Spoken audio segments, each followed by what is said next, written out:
players pull a guard out of the background and they start asking them questions. You panic and start improvising, working through how they will respond. But then your players are asking questions they might not know the answer to. They persuade them to go against the orders and let them into the forbidden area. See? That one. Thank you. Every little bit. How exactly would you handle this? You don't have stats. Yes, this character didn't exist 5 minutes ago.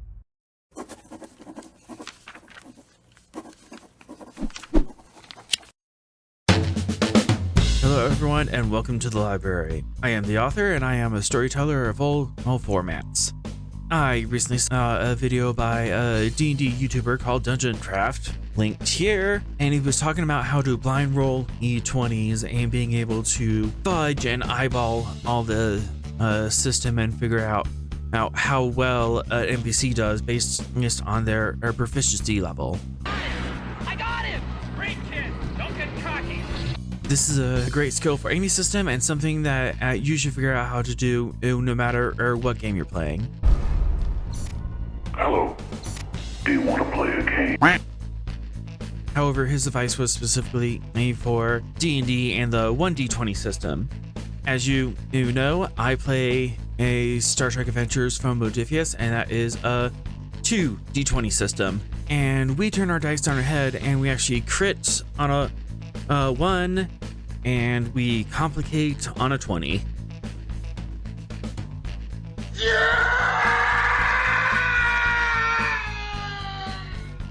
Within this toolset, there are 3 techniques we can use to come up with mechanics and difficulties on the fly, and we'll go through that today. Number 1, count the traits.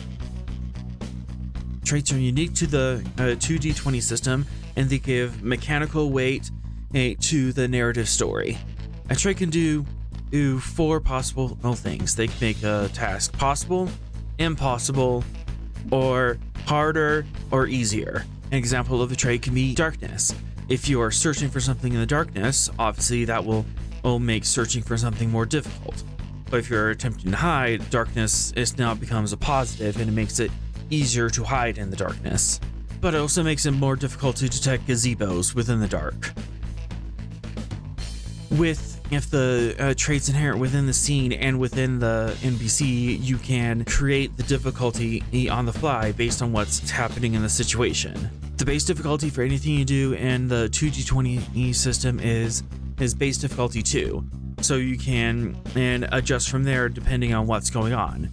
If your players are suggesting a complicated procedure, make it more difficult. If it's something that has never been done before, make it more difficult. If they're trying to make a tool do something that was not designed to do, Please move!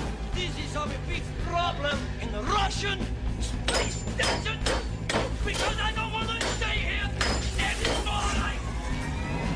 Yeah! Finally! make it more difficult. If they're under a time pressure or if they're under fire within combat, it is now more difficult to do that thing. If the person's well studied in a subject, you can make it less difficult. If they have access to basic information on this, you can make it less difficult. If they have a specialized tool just for this task, it is now easier to do. If you have subscribed to your channel, you get -1 difficulty on all your checks.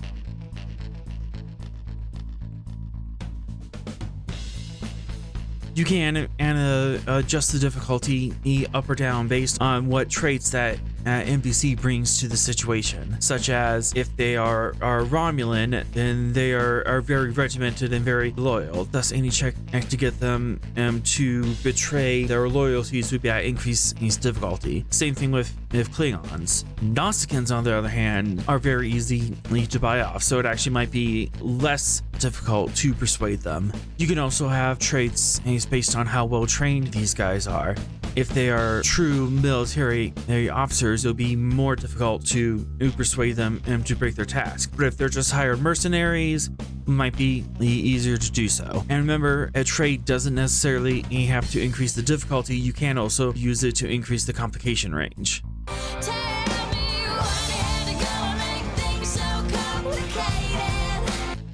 Trick number 2, NPC crew stats.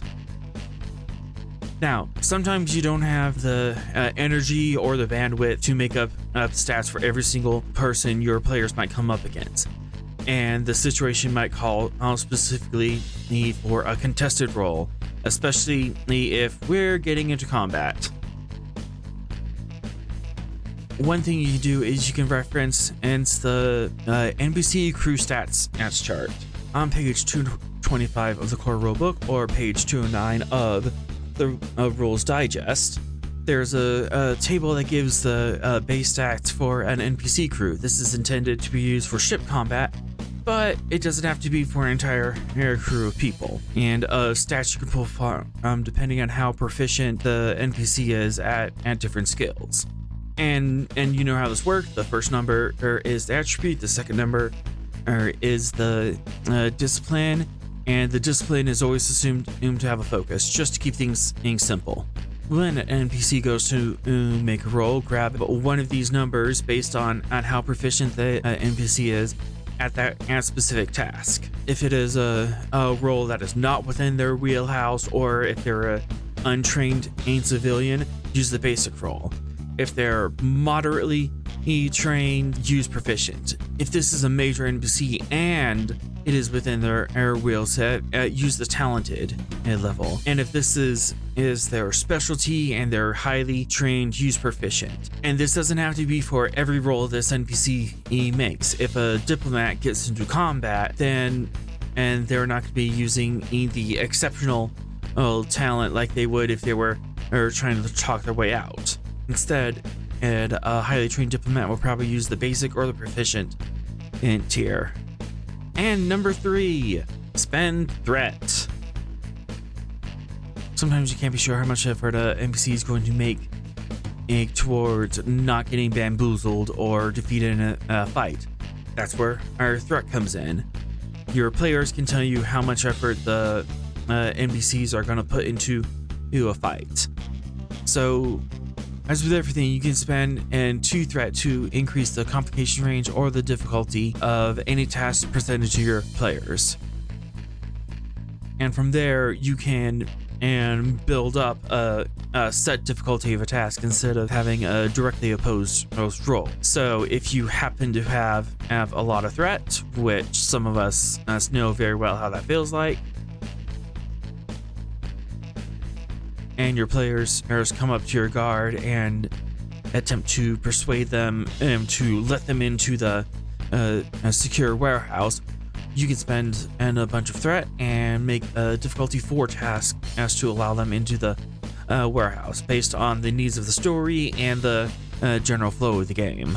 In the end, and this should allow you to come up with a difficulty number for any random NPCs our players pull out of the woodwork. This helps keeps the game moving forward without referencing a bunch of stats. This should allow you to take the Klingon from across the bar and start a bar fight at a moment's notice. If you like this video and want to see more of this content, please leave a like and subscribe and ring that bell to get notifications for when I come out with more videos. I do content talk about TTRPGs and stories in general. I also run my own game of Star Trek Adventures live on Twitch every Thursday, and I upload the recordings to YouTube on Tuesday. Until next time, go out and find your next adventure.